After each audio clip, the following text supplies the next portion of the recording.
रखता था। उसके बनाए हुए रोड और ब्रिजेस टिकाऊ रहने के कारण सब उसी को ही कॉन्ट्रैक्ट्स देते थे।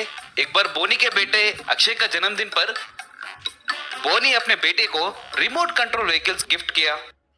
वाह, रिमोट कंट्रोल कंस्ट्रक्शन व्हीकल्स। पापा, मैंने ये व्हीकल्स आपके कंस्ट्रक्शन साइट में देखा है, ये वही है ना?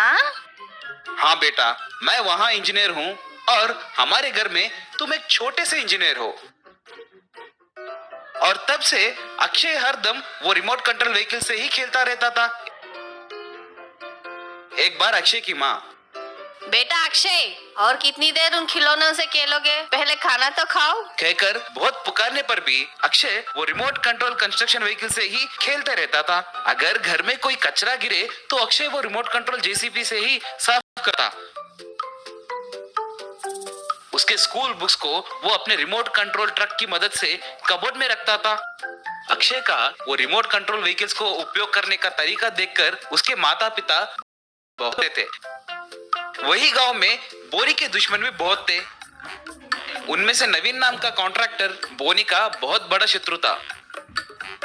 एक बार नवीन बोनी के डिजाइन किए हुए प्लान को बदल दिया। अगले दिन पुलिस आकर बोनी को अरेस्ट किए। अक्षय उसके पिता के अरेस्ट को देखकर बहुत दुखी हुआ। अक्षय को क्या करे कुछ समझ नहीं आया। अगले दिन अक्षय और उसकी माँ दोनों पुलिस स्टेशन जाकर, सर, मैं अपने पापा को देखने आया हूँ। उन्हें किस जुर्म में आपने अरेस्ट किया? तुम्हारे पिता एक ब्रिज का प्लान सही नहीं बनाने पर वो ब्रिज गिर गया, इसीलिए उन्हें अरेस्ट किया है। अगर मेरे पापा को रिहा करना है तो क्या करना है?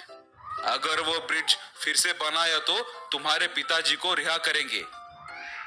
अब आगे क्या करना है अक्षय को कुछ समझ नहीं आया। वो एक पेड़ के नीचे बैठकर सोचने लगा। बेटा अक्षय, तुम्हारे पिता बहुत अच्छे आदमी हैं। उन्होंने कई रोड्स और ब्रिजेस बनाने के साथ हमारे वृक्ष जाति का भी बहुत सुरक्षा की है। ये बात किसी को नहीं पता। तुम्हारे पिताजी को तुम ही बचा सकते हो। वो कैसे? मैं कैसे अपने पिता को बचा सकता हूँ? तुम्हारे पिताजी के दिए हुए रिमोट कंट्रोल कंस्ट्रक्शन व्हीकल्स को मैं मैजिकल पावर्स दे रहा हूँ। तुम जब चाहो वो बड़ा हो जाता है, तुम चाहो वो छोटे भी हो जाते हैं। अक्षय तुरंत अपने रिमोट कंट्रोल कंस्ट्रक्शन व्हीकल्स को बड़ा करके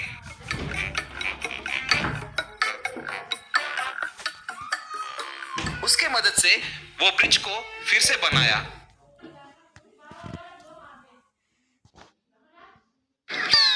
अरे क्या लड़का चाह रहा है यार? अरे यार बहुत सही लग रहा है। तो मेरा है, पक्का मेरा है ये। देख क्या बॉडी है यार।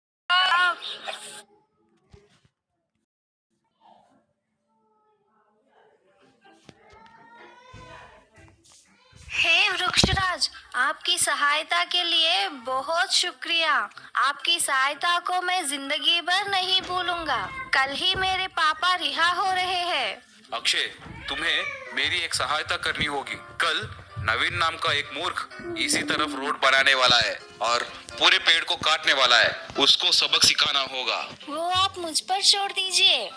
अक्षय अपने रिमोट कंट्रोल व्हीकल से नवीन के बनाए हुए रोड को खराब करने लगा। नवीन वो देखकर, हे, ये क्या व्हीकल्स अपने आप मेरे रोड को नाश कर रहे हैं, कहकर शॉक में रह गया। नवीन तुरंत पुलिस स्टेशन जाकर ऐसे सर जी, कुछ कंस्ट्रक्शन व्हीकल्स अपने आप मेरे डाले गए रोड्स को नाश कर रहे हैं सर। क्या बच्चों की कहानियां सुना रहे हो मुझे?